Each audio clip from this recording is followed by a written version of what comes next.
Well, hello and thanks so much for tuning in. 6, 7 months ago now, when I made my first video addressing Milo and Stefan Milo from Mini Minuteman, Mini Minuteman responded by giving me a little shout out in his next video addressing Graham Hancock's Ancient Apocalypse, which gave me a good little boost to get my channel started. And well, one of the things I did right away was to make a video basically planting a few flags and letting people know where I was coming from, because as I had a lot of subscribers coming over from Mini Minuteman, I had a lot of people telling me that I was, politely telling me that I wasn't the smartest person in the world for liking anything Hancock had to say.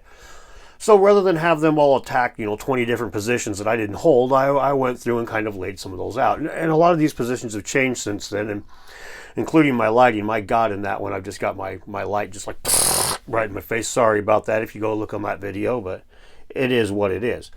Anyway, I've got a lot of new subscribers now, and so a lot of you guys probably are unaware of my kind of more of a middle of the road position on this. And for a lot of my older subscribers, this will kind of give you an update on to where I am as to where things were before. And I can almost guarantee some of it's going to surprise you, because it's not all I just got more skeptical overall.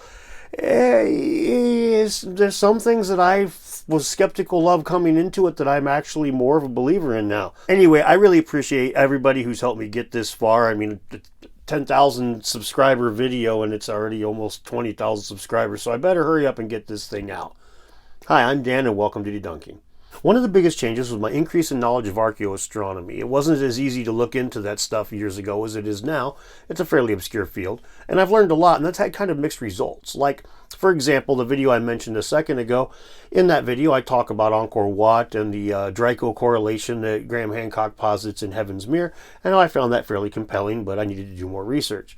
Now, upon looking into it further, not only is the data not peer-reviewed and published, but the data that when you look at it, he's eliminated certain temples. The dude that did the work for Hancock, I forget his name, he just didn't use certain temples when he made Draco, and that's highly problematic with archaeoastronomy. One of the first things you can't do that is like eliminate pieces of the data set. I still find some of the inscriptions compelling. That churning to the sea of milk still very much seems to look like the Draco thing moving back and forth, and it maybe does represent like an ancient astronomical knowledge. I would not be surprised at that. I do think that is one area that archaeologists don't give enough credit to, is archaeoastronomy, and ancient people's ability or penchant for watching the night sky. Ability is probably the wrong word there, but you take this on its flip side. I didn't become more skeptical of Dr. Sweatman's position on Göbekli Tepe and Pillar 43. As a matter of fact, when I first saw that on Ancient Apocalypse, I was like, oh my God, what is this insanity? But then I started reading the paper and I looked into it a little bit, and it's like, I think that he takes it too far at times. I think he goes too far with his conclusions, and I think he's too certain of them. And I've told him as much. But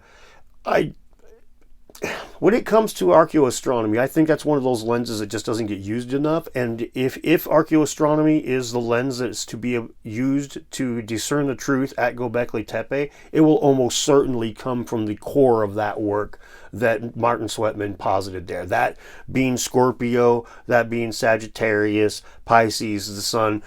This basic core of that work there is extremely compelling, and for archaeoastronomy, in all honesty, is some of the strongest correlations I've ever seen. And I think that work gets rejected for two reasons. One, Dr. Sweatman is too firm with his conclusions, he takes them too far, and two, more importantly, the association to Graham Hancock on the Younger Dryas impact hypothesis completely has that just a knee-jerk reaction from academics. But if you look closely, from an archaeoastronomy perspective, there is a very, very solid core to that work there. And I didn't think so to begin with. Similarly, the Giza-Orion correlation seems a lot more reasonable than I previously believed, and I thought it was probably accurate before, but now I look at it closely, and it's like the only problem that I had back then was the 10,500 BC is stretching it a bit, right? Well, we have other archaeoastronomers that have looked at it that are finding 4th dynasty dates with strong correlations, and it makes sense.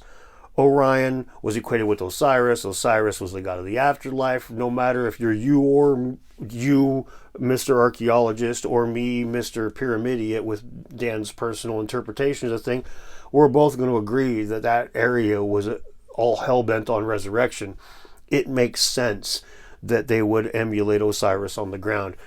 Again, the association with Hancock and the Younger Dryas dating of it is what is getting this knee-jerk reaction. But the archaeoastronomers that have taken the time to sit down and look at it are like, well, Fourth Dynasty works too. The big thing was when I found out the pyramids had been carbon dated. I mean, I didn't think they were no 10,000 years old, but I did think that there was a possibility that they were older than the Fourth Dynasty. Now, I'm certain that they're part of the Fourth Dynasty, although I do believe that they're part of a longer timeline of construction, 70, 80, 100 years, far more likely than the 20 to 30 that mainstream archaeology posits. And the dating actually supports my position on that. But, funny how that works. I changed my position to fall in line with new data. Anyway, that's something else that changed a lot. But one other thing that changed was that I have kind of taken on this recognition that Egyptologists are really bad when it comes to figuring out how the construction was done. And I thought before that like they weren't the best at it, but I've come to like this realization that they're really bad at it. I mean, really bad at it. The hypotheses that they posit and the demonstrations that they do are usurped by what I'm about to talk about next, which would be the other thing that blew my mind. Was I talked about like Petrie's drill core and stuff in some of my early videos, and how I was like, it'd be nice if we could do some investigations of this. We do that now. We have guys like Sacred Geometry Decoded and Scientists Against Myth that sit down and work with stone and prove how to do these things. There's still some mysteries that are open, as I've talked about with like the alignment of the Great Pyramid and stuff, but it's pretty awesome to be able to see these things actually like experimented with and by guys that actually put their hands on it. Because like, as we're going to talk about in a second, there's experts in all these different fields, right? And an expert in construction, expert in working with tools is the kind of person you need to be messing with this. You certainly don't need a Mark Leonard. Now, another big change in my perspective came when I made a lot of friends with archaeologists and other scientists on Twitter. I saw their expertise on full display, and it was pretty impressive. Guys like James Green, who are not only experts with stone tools and lithics and whatnot, and he's a flint napper, and can tell you by looking at a piece of stone if it was worked by human hands or not, most likely, frequently from a photograph. But he also is an expert on like ceramics and pottery from the region that he's worked in, to the point where he'll show pictures that look like a rock to me, and then he'll highlight like a few little aspects of it and be like, no, did you see this right here shows that it is blah, blah, blah. It's impressive, and he knows his stuff. So if I was to talk to somebody like that and hold up something and be like, is this human made or geologically made? Is just naturally made? For example, I did this with that Kajong stone that they have with Ganong Padang, or Kajong, however it's pronounced. That weird rock I'll put on the screen here. I asked on Twitter, and he's one of the people that I asked, and he's like, nah, man, that don't look like it's worked by human hands. That just looks like something that was natural. There's no marks from human working on it at all. That's something that I've started to do, is ask these guys questions. I'm not asking them to interpret all the data. I'm not asking them to say, is Dr. Martin Sweatman right, or is the skull cult hypothesis right when it comes to Göbekli Tepe, for example. But when it comes to something like this, it's like, hey man, my layman's eyes can't tell, was this worked by human hands or not? There's a lot of experts that are on Twitter that are actually completely willing to answer a pyramidiot like myself, and they have been for months. So that's pretty cool. And that's something that I didn't expect because of how polarized this whole mess is. I didn't expect any help from archaeologists, especially when they knew what side of the fence I frequently land on. But their level of expertise on a lot of things is a lot higher than you might actually think. A lot higher on some things than I thought. I would figure they'd have to consult a book or two, but James showed me that is not the case at all. I'd be like, no, that's this, that's this, that's this. He's like a kid identifying Pokemon. And that brings me to what is probably my most unexpected change in position. When I first started making these videos, I thought that those ancient maps probably had some accurate longitude and some parts that they weren't supposed to show according to mainstream history, but I didn't think Antarctica with ice-free coasts was possible at all. I thought that was maybe a tiny little portion or something. Since then, I've learned that that's not the case, and I actually I'm fairly convinced that some of those maps definitely show Antarctica with ice-free coast. Well, not definitely, but I'm fairly convinced that that's the situation. And it's for the same reason that I think the Kajong stone isn't man-made. I trust the actual experts here. And I know that you're going to say, well, a lot of historians say blah, blah, blah. But okay, when you have something like this and you say, what does this represent? A historian's going to go and they're going to try to correlate it with everything else historically known at the time, right? If the hypothesis is this was depicting something like Antarctica with the ice-free coast, you need somebody who makes maps to identify that. You need a cartographer to reverse engineer it.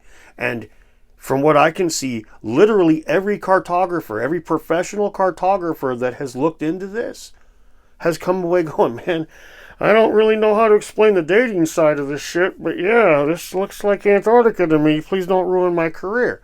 That seems to be a pretty consistent thing they walk out of there saying. So until I see some actual cartographers, and I don't mean historians that talk about cartography, I mean guys that make maps for a living, reverse engineer this shit and say, yeah, okay, this is in Antarctica. I think this is probably blah, blah, blah. Till I see some of that, I'm pretty highly convinced.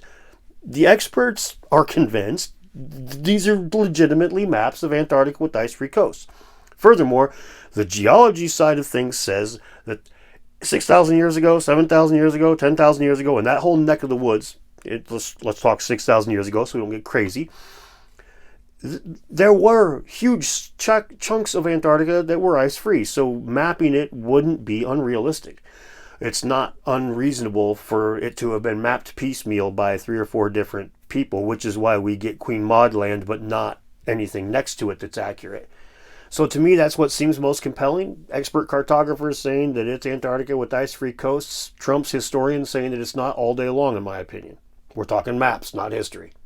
Now, one thing that was really driven home to me over this time was that many archaeologists really don't get archaeoastronomy, and some do. Don't get me wrong. There are guys out there that understand the shit pretty well. But there are other people out there that they don't get it at all, but they're highly dubious of it. They're highly skeptical of it. But they don't even know anything about it. And I mean anything. Like, they don't even know the basic sites. They don't know that there's an undulating serpent at Kolkakan, or that there's that if you look due east on the equinox behind the Sphinx, you're going to see the sun crown its head. They don't know any of it. The concept of a double sunset, they have to Google, and then they'll have to scratch their head for 10 minutes because they just don't know it. And it's not because that they're dumb. They literally ground here, sky there, 180 degrees, man. It's the opposite. I get it. I get why many of them don't understand it, but here's the thing.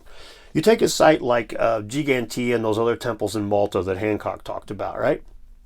We have no context for that site. We don't know anything about these people. We don't know anything about them except for the tiny little bit we can dig up, and there's so little. We don't know the name of the culture. We don't know any of it.